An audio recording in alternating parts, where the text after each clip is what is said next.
नमस्कार। PS news पर आप सभी लोगों का स्वागत है।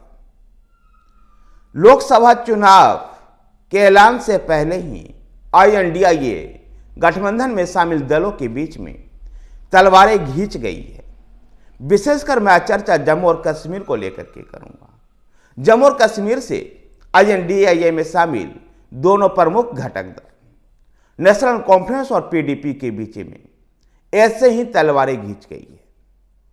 जहां नेशनल कॉन्फ्रेंस कश्मीर घाटी के तीनों लोकसभा क्षेत्र को छोड़ने को तैयार नहीं है और वो किसी भी तरह से ना तो पीडीपी को और ना ही कांग्रेस को कश्मीर घाटी के तीनों सीट में से कोई सीट देना चाहती है। केवल जम्मू रीजन के 2 क्षेत्र को ही वो कांग्रेस या पीडीपी के लिए छोड़ना चाहती है। जबकि कश्मीर आधारित ये दोनों ही दल हैं, चाहे महबूबा मुफ्ती की पीपल डेमोक्रेटिक पार्टी हो या अब्दुल्ला फैमिली का नेशनल कॉन्फ्रेंस, ये दोनों ही दलों का जो राजनीतिक आधार है वो कश्मीर घाटी है। जम्मू में भी इनकी पकड़ कमजोर रही है और पिछला लोकसभा चुनाव में भी जम्मू और कश्मीर में 3 लोकसभा सीट जो कश्मीर घाटी की सीटें थी उसमें नेशनल कॉन्फ्रेंस चुनाव जीतने में सफल हुई थी।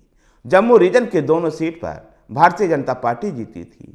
उस समय लद्दाख भी जम्मू और कश्मीर का हिस्सा हुआ करता था, तो लद्दाख में भी भारतीय जनता पार्टी ही चुनाव जीती थी। ऐसे में जब आईएनडीआईए गठबंधन बना, अनुच्छेद 370 के खत्म होने के बाद जम्मू और कश्मीर में यह पहला चुनाव है।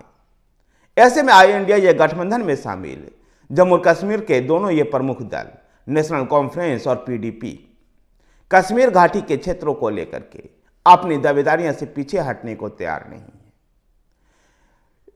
एक दूसरे पर इन्होंने शब्दबाण भी चलाना शुरू किया। राज्य में भारतीय जनता पार्टी के बढ़ने के कारण नेशनल कॉन्फ्रेंस को उमर अब्दुल्ला ने महबूबा मुफ्ती पर यह आरोप लगाया कि राज्य में भारतीय जनता पार्टी को लेकर आने वाली महबूबा मुफ्ती ही है।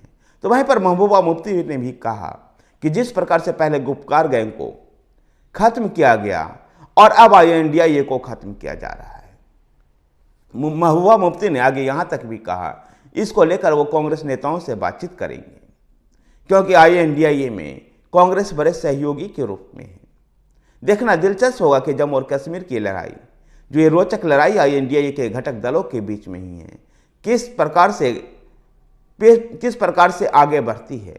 क्या गठबंधन में शामिल ये दोनों दल एक साथ होकर चुनाव लड़ते हैं या फिर भारतीय जनता पार्टी से मुकाबला के लिए अलग अलग दल अलग होकर के चुनाव लड़ेंगे।